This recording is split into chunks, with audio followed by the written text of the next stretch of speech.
السلام علیکم ورحمۃ اللہ وبرکاتہ نحمدہ ونصلی علی رسولہ الکریم اما بعد فاعوذ باللہ من الشیطان الرجیم بسم اللہ الرحمن الرحیم ان عائشة قالت لقد كان رسول اللہ صلی اللہ علیہ وسلم يصلي الفجر فيشهد معه نساء من المؤمنات متلعات متلفعات في مروطهن ثم يرجعن إلى بيوتهن ما يعرفهن احد۔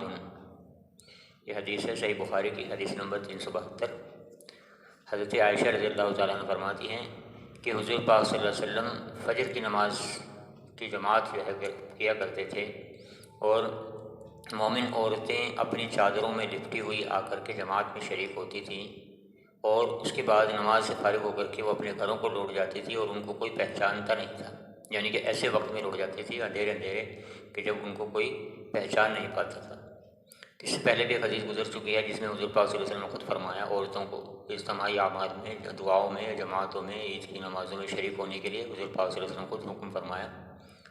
تو اس سے معلوم ہوتا ہے یہ احادیث میں جو ہے ہمارے بہت سے بھائی جو ہے ان ایک فضول سمجھنے لگے ہیں۔ احادیث سے ہمیں دین کو سمجھنا آسان ہوتا ہے۔ ہمیں حضور پاک صلی اللہ علیہ وسلم کے زمانے کا، اس دور کا ماحول اور اس دور کے لوگوں کا رہن سہن، وہ تمام چیزیں ہمارے سامنے ہوتی ہیں، جس سے کہ دینی مسائل، قرآن پاک کو سمجھنا، حدیث کو سمجھنا آسان ہوتا ہے۔ تو حضور کے دور کا یہ کہ حضرت عائشہ رضی اللہ تعالیٰ نے فرمایا ہے، بتایا ہے، ایک ماحول بتایا ہے کہ اس وقت کا یہ تھا کہ عورتیں فجر کی نماز میں جماعت میں مسجد میں شریک ہوتی تھی اپنی چادروں میں لپٹی ہوئی،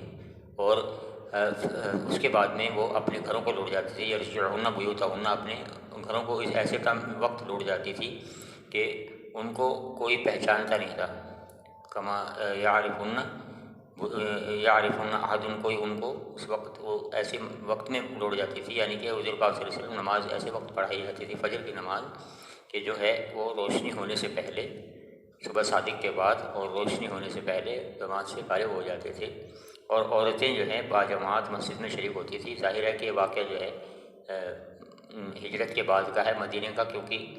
ہجرت سے پہلے مکے میں کوئی مسجد تعمیر نہیں ہوئی تھی۔ مسجدیں جو ہیں وہ مدینے میں جا کر ہجرت کے بعد ہی تعمیر ہوئی تھی، اور یہ صرف مدینہ النبی حضور پاک صلی اللہ علیہ وسلم کے شہر کا واقعہ ہے کہ جہاں پر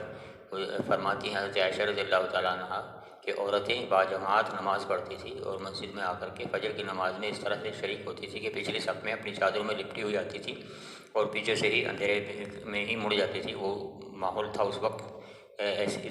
اس طرح کی ماحول نہیں تھا کہ بجلی تھی، روشنی تھی، تمام چیزیں تھیں۔ اس وقت جو ہے اندھیرا ہوتا تھا اور لوگ جو ہے اپنے گھروں کو لوٹ جاتے تھے اور کوئی ان کو پہچانتا نہ تھا۔ تو اس سے ہمیں حضور پاک صلی اللہ علیہ وسلم کے دور کا ماحول، اس وقت عورتوں کا جو ہے کس طرح سے مسجدوں میں آنا، یہ تمام چیزیں ہمیں معلوم ہوتی ہیں، اور پردے کا اہتمام بھی اس میں شامل ہے۔ اس سے معلوم ہوتا ہے کہ وہ اپنی چادروں میں لپٹی ہوئی آتی تھی، اس طرح سے ان کو پہچان نہیں پاتا تھا کوئی۔